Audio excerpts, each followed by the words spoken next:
तो आज हम डिस्कस करेंगे मेज़रमेंट ऑफ इंडक्टेंस। इससे पहले हमने ब्रिज बैलेंस की कंडीशन देखी थी, उसकी इक्वेशन देखी थी, आई थी हमारी Z1 Z4 is equal to Z2 Z3। और यहाँ पे वही इम्पिडेंस का यूज़ किया गया है।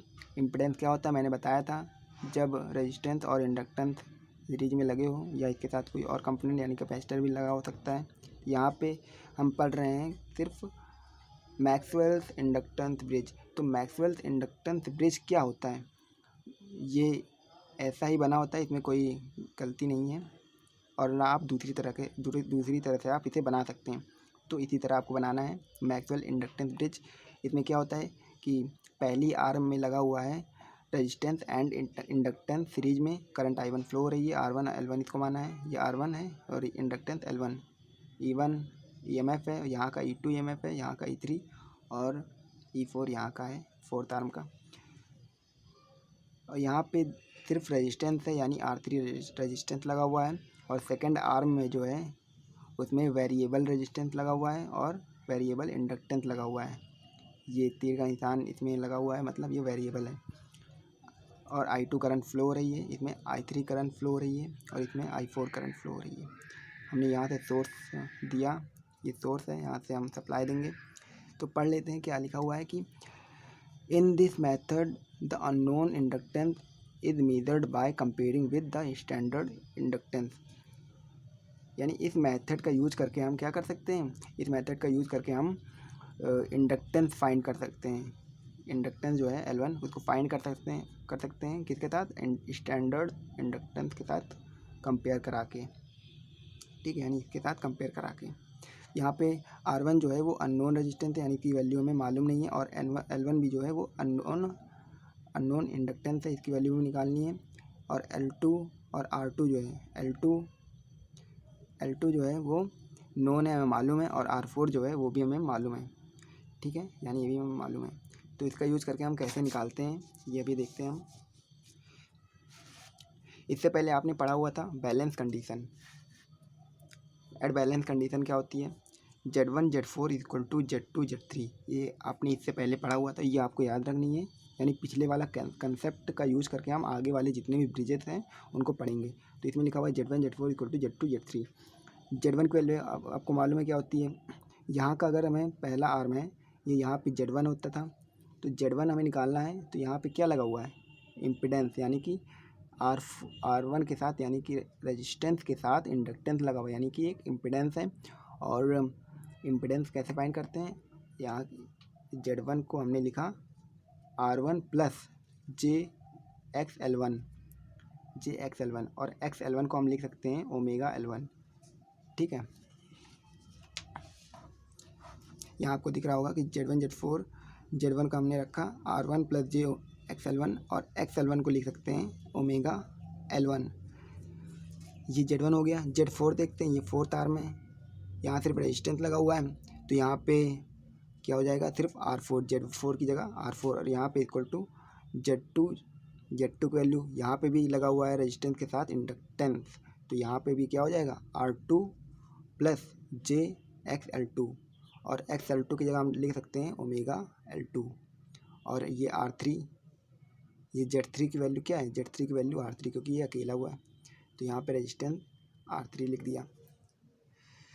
तो यहाँ पे हमने R4 का मल्टीप्लाई करा दिया अंदर, तो ये R1 R4 हो गया। J इसको हमने बताया कि ये ओमेगा L1 लिख सकते हैं, तो ये R4 इधर भी आ गया और R3 का इसमें मल्टीप्लाई करा दिया, तो ये आ गया हमारा, यानी R2 R3 J इसको लिख सकते हैं ओमेगा L2 और R3। फिर इसके बाद ये इमेजिनरी टर्म है, ये इमेजिनरी टर्म है, ये रियल पार्ट है, ये रियल पार्ट है, इसको कंपेयर कराया। जब रियल पार्ट को रियल पार्ट से कंपेयर कराया तो ये इसके इक्वल होगा, यानी R1 R4 equal to R2 R3, R1 R4 equal to R2 R3। तो R1 की वैल्यू हमारी आ गई, क्या आई, ये R4 नीचे चला जाएगा तो R2 R3 अपॉन में R4 ये आ जाएगी हमारी R1 की वैल्यू। इसके बाद इमेजिनरी टर्म को कंपेयर कराएंगे तो ये इसके इक्वल होगा, तो ओमेगा कट जाएगा, तो L1 की वैल्यू आ जाएगी, R4 नीचे चला जाएगा और ये L2 R3 अपॉन में R4, यानी कि L1 की वैल्यू ये आ जाएगी हमारी। तो होपफुली आपको ये समझ में आया होगा कि हमने अननोन रेजिस्टेंस और इंडक्टेंस कैसे फाइंड किया है, हमने ब्रिज बैलेंस कंडीशन का यूज़ करके, यानी कि Z1 Z4 equal to Z2 Z3। इसके बाद हम देख लेते हैं इसका फेजर डायग्राम क्या होगा। तो इसका फेजर डायग्राम देख लेते हैं। फेजर डायग्राम क्या होता है कि वोल्टेज और जो करंट होता है उसके बीच में रिलेशनशिप दिखाता है, इसीलिए हम फेजर डायग्राम ड्रॉ करते हैं और इससे बहुत सिंपल होता है समझना सर्किट को। यानी जो हमारा वोल्टेज एम्पियर जो फेजर है अभी हम बनाने जा रहे हैं। तो इसका बेसिक अगर आपको चाहिए तो पिछले वाला वीडियो लेक्चर आप देख सकते हैं। यहाँ पे सबसे पहले हम E1 निकालेंगे, वोल्टेज निकालेंगे।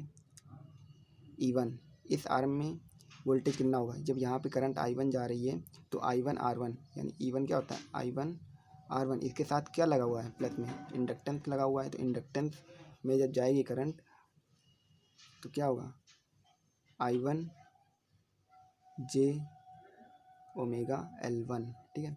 E2 में क्या हो जाएगा, तो E2 में हो जाएगा I2 R2, इसी तरह I2 R2 और plus J omega L2 I2। और E3 में सिर्फ रेजिस्टेंस लगा हुआ है तो यहाँ का voltage I3 I into are यानी I3 इंटू R3, और E4 का IR यानी कि I इंटू R3।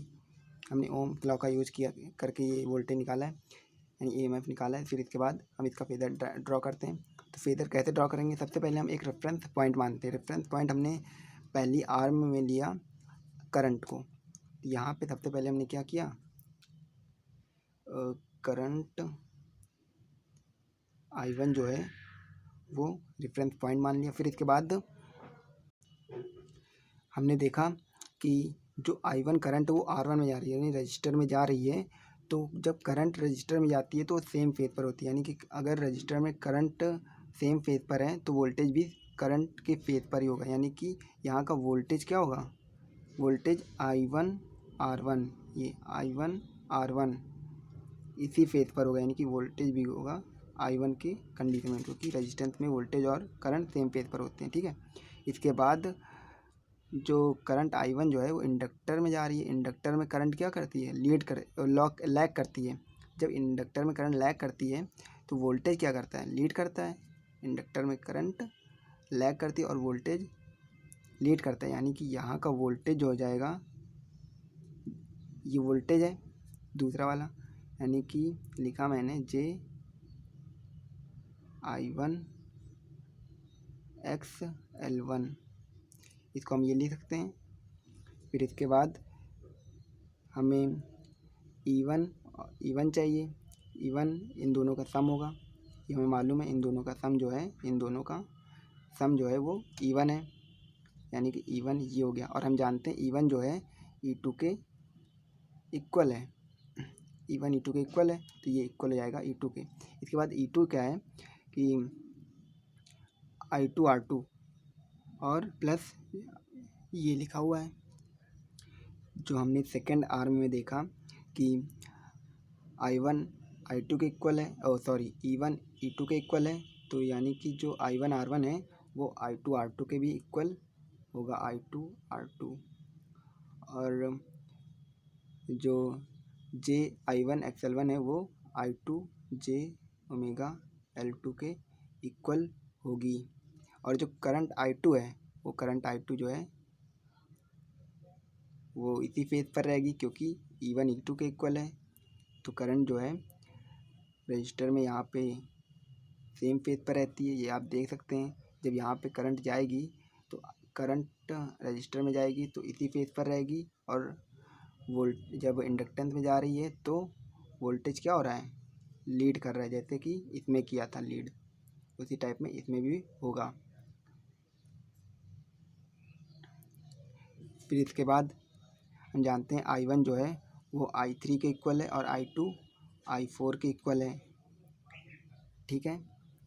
फिर इसके बाद फिर हमने देखा कि जो तीसरी आर्म है E3 जो है वो I3 R3 के इक्वल है, यानी कि I3 करंट जो रजिस्टर में जा रही है, यानी कि ये भी सेम फेज पर होगी। यानी कि यहाँ पे क्या होगा I3 R3, यानी कि E3 ये इक्वल किसके, E3